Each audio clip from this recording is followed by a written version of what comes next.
Ignition sequence start.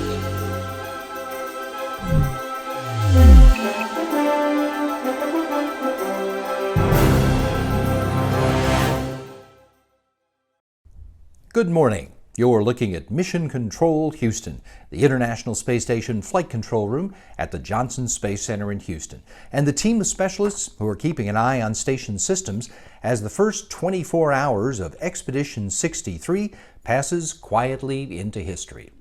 Commander Chris Cassidy and flight engineers Anatoly Ivanishyn and Ivan Wagner are in an extended sleep period to get their days and nights realigned with the ground teams after a long day seeing off a trio of crew members who returned to Earth early Friday morning.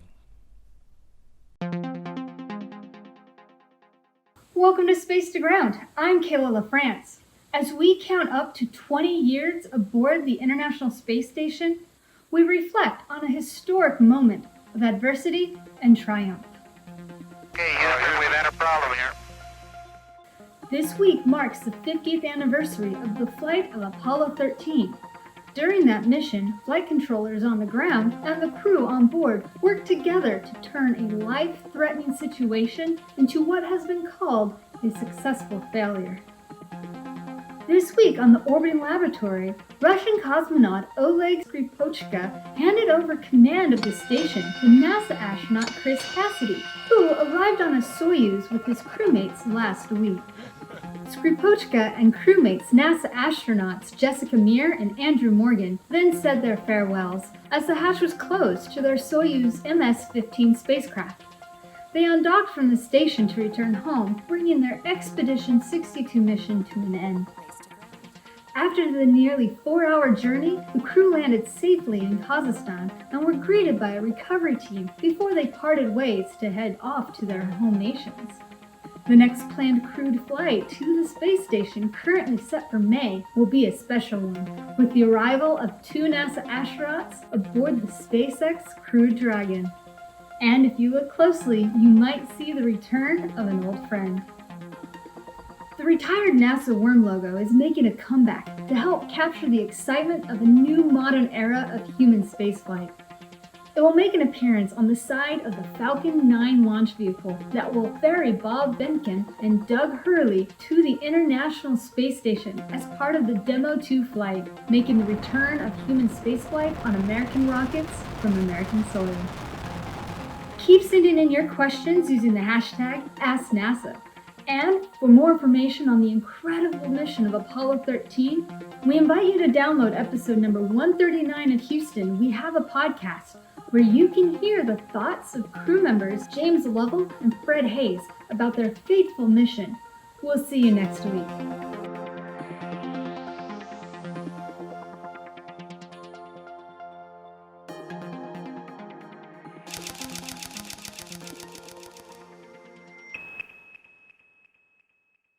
This mission is Chris Cassidy's third visit to the International Space Station, his first assignment as station commander.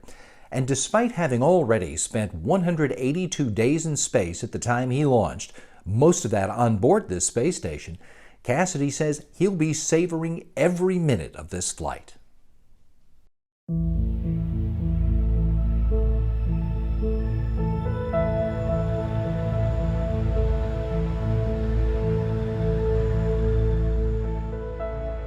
The space station is much bigger than people think. You know, when you tell people that I'm going to go live in space, they're picturing this tiny thing where you've got to turn your shoulders, to pass each other in the hallway like a cramped submarine. But it's big. And you can spend a whole day and never see a crewmate except for maybe a meal. The other thing people don't realize, it's a machine, just like your car or your house or your air conditioner. It's gonna break, and stuff does. It's just the nature of machinery. Because people sometimes, what, it broke? What do you mean NASA has a thing that's broken in space? Well, yeah, it's a machine, it's gonna break. And that's what we need to do, is keep it running. At the end of the day, there's several things in a mission that requires a person to turn a wrench and fix it. On my first mission, I was a shuttle crew member and we were helping construct the space station. My second mission as a a space station crew member, we were just kind of getting up on step on really pushing the science systems of the space station and getting the most out of all of the assets that the space station has to give for science and research. Now I think we are just humming along with the science and research. The greater community and particularly the specialists in Building 30 and Mission Control really know how to run the space station and keep it going well so that we can devote tons of astronaut hours.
The mission of the International Space Station includes figuring out how to support the human crew members during long-duration missions away from the safety of Earth, plus promoting international cooperation, serving as a home for scientific research that can't be done on the ground, and being a test bed for future technologies, things we'll need to support our plans to explore farther than before in the years to come. Making space for technology development. Presented by Science at NASA. The International Space Station, or ISS, is Earth's only orbiting laboratory. That's important because it not only allows us to conduct research that benefits all of us on Earth, it also provides the only microgravity environment in which we can test technologies critical to our deep space exploration in the near and far-term future. Here, engineering models can be validated, and new technologies and systems for future missions can be demonstrated, without risk to crew members. Historically, the Mercury program enabled the Gemini program, which in turn enabled the Apollo program through technology and systems advancements.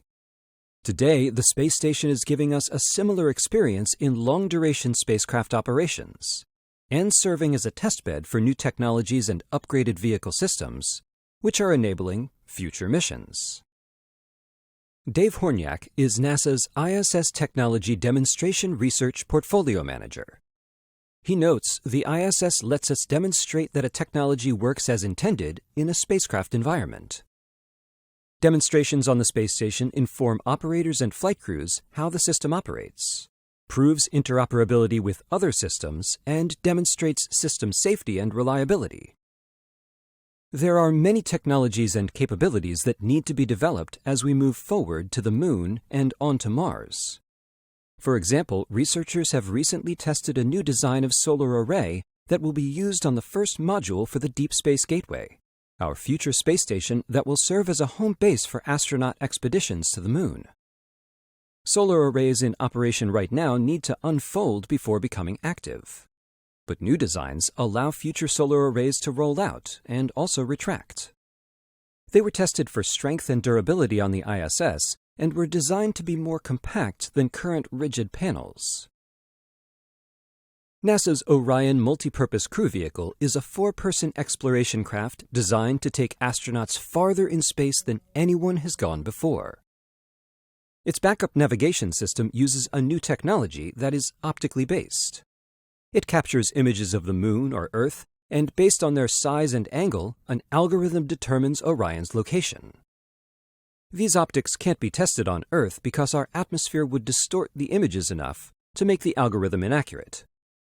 Aboard the ISS, however, the algorithm was confirmed to work properly. A secondary benefit is the system was tested at spacecraft speed, making for a realistic navigation scenario. As people travel deeper into space, they'll need solutions to a variety of safety challenges. For instance, if a fire breaks out, how fast can it grow and spread in a microgravity environment? NASA's Spacecraft Fire Safety, or SAFFIRE program, has already conducted a series of experiments on 3 ISS cargo vehicles to measure flame growth, oxygen use, and combustion products. Results are helping to improve spacecraft fire detection, response and extinguishment, and crew protection. Ultimately, says Hornyak, technology and operations demonstrations occurring on the ISS today are guiding our planning, reducing risk, and providing capabilities to enable future exploration missions. For more inside information about the tech being tested aboard the station, visit www.nasa.gov/ISS-science. For more on the science of space exploration, visit science.nasa.gov.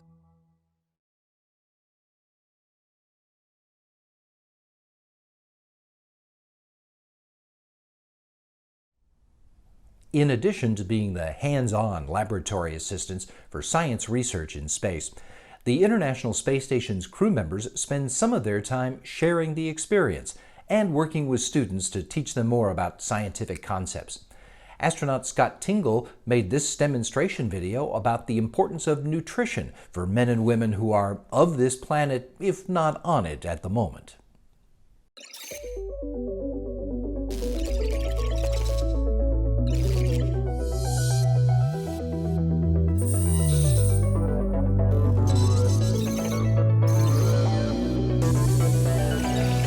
Hello, and welcome to the International Space Station.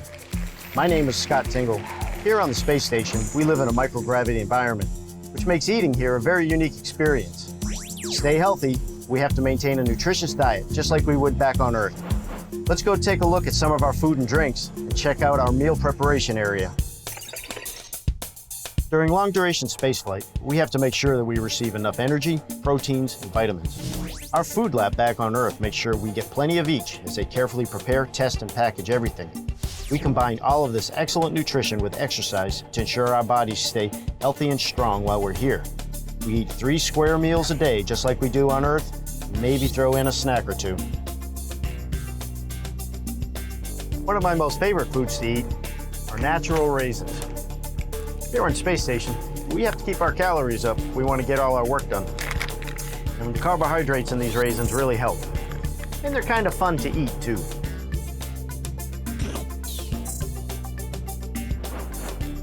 And how do we stay hydrated in microgravity? With these special pouches.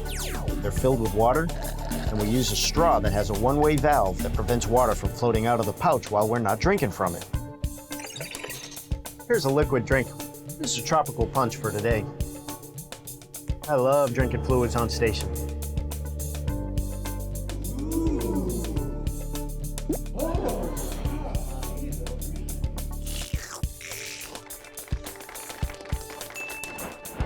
Here on station, we have a pretty cool food preparation area. We have a place to get fresh water for us to drink or to put in our rehydratable foods. And we also have an oven to put food in. We pick out some of our favorite foods, chicken fajita for me. Put it in the oven.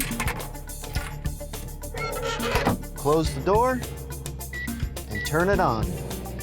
In about 15 minutes, I'm gonna have a warm meal. Thanks for exploring a little nutrition with me. I'm gonna send you back to Earth so you can create your very own astronaut menus. See you again soon.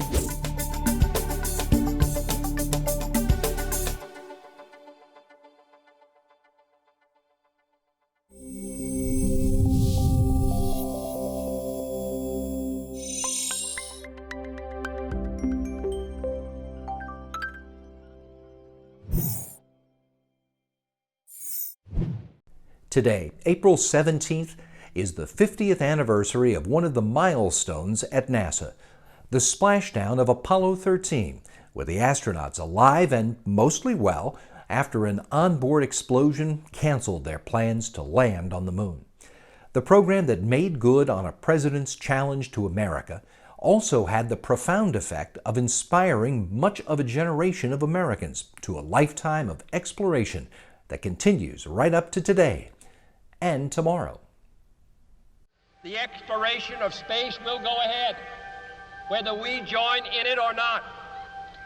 And it is one of the great adventures of all time. And no nation which expects to be the leader of other nations.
American astronauts.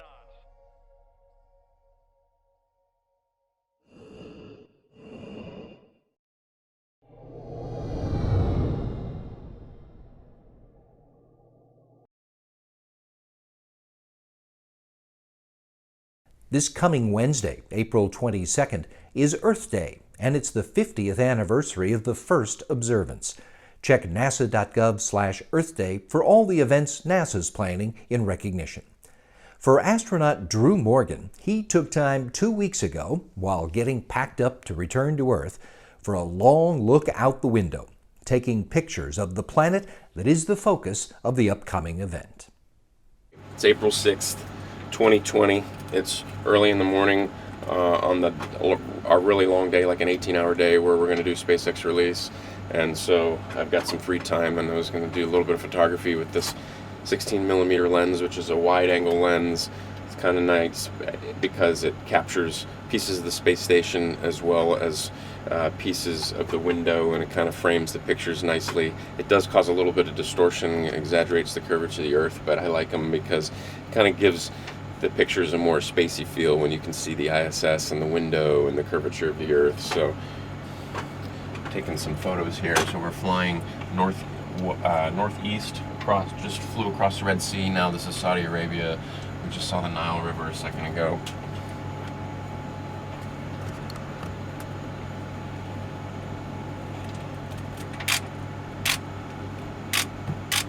Sinai Peninsula right over here.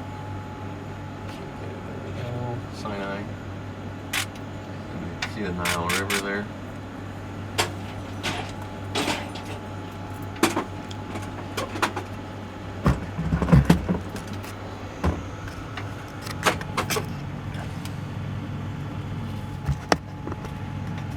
There we go, so that's the Sinai, Red Sea.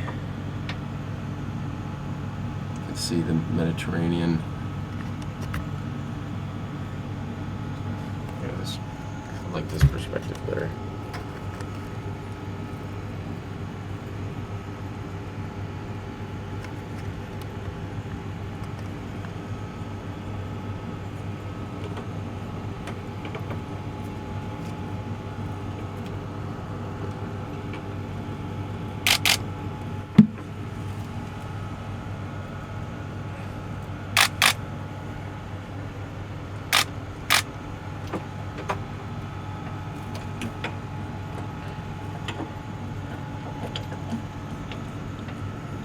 can see the full Nile River out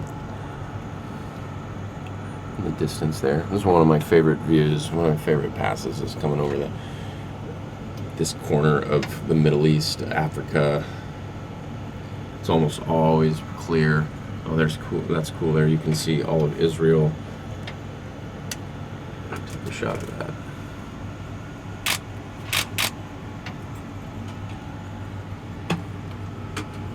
And the Dead Sea. You can see the Dead Sea.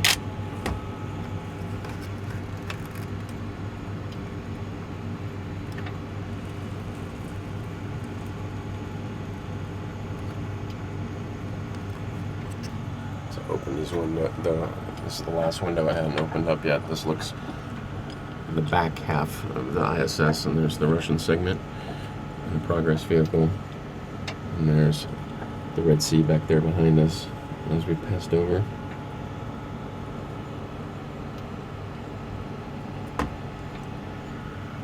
And then straight up, this is called window 7.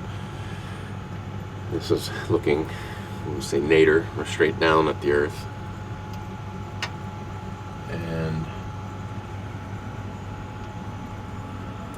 And then over here, if you look over here,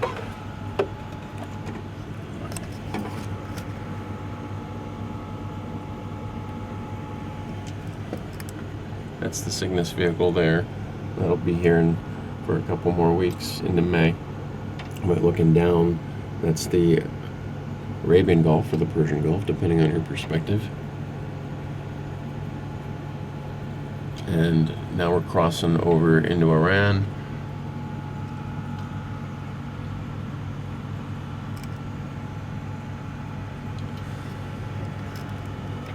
So I suspect this is maybe pieces of Iran right here.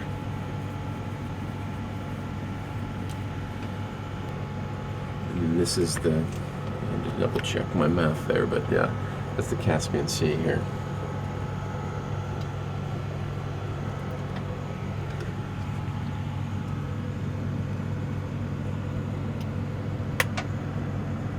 The Caspian Sea is beautiful as well. It's huge. First of all, enormous. I just can't get over how big it is. And then it has some really unique colors in the waters. These look tropical.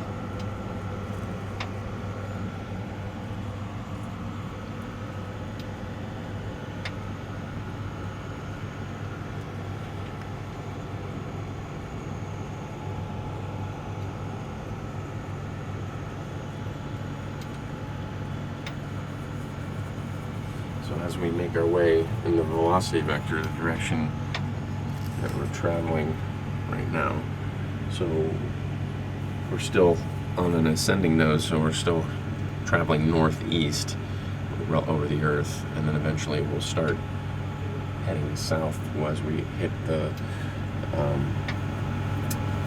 transition point where we go from an ascending to descending node. So it'll be about 51 degrees north latitude, and then we'll start heading south. And then as it works right now, we'll hit sunset kind of over the Sea of Japan, here shortly. So we're in the middle of Asia now, over Kazakhstan somewhere. A lot of cloud cover, not a whole lot to see. A bit of earth limb here.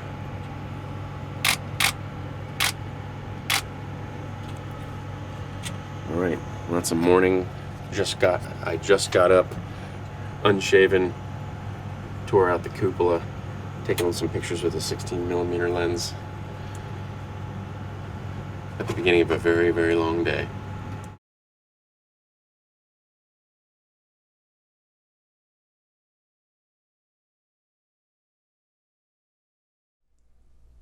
In the 19-plus years of continuous human habitation of the International Space Station, many of the 240 different human beings who have been there have had a profound shift in their worldview.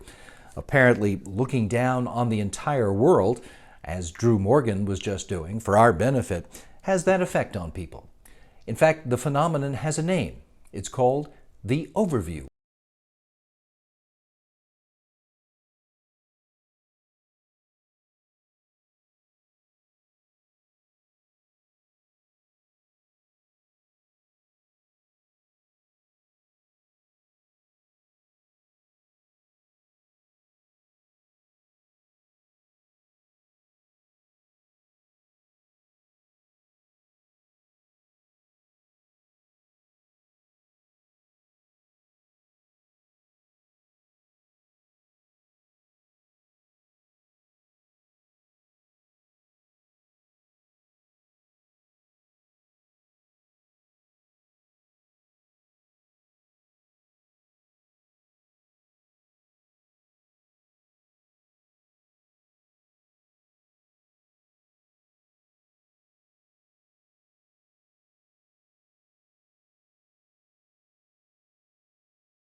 If you'd like another look at the stories we featured today, check us out. We're on YouTube and Facebook at the addresses right there on your screen.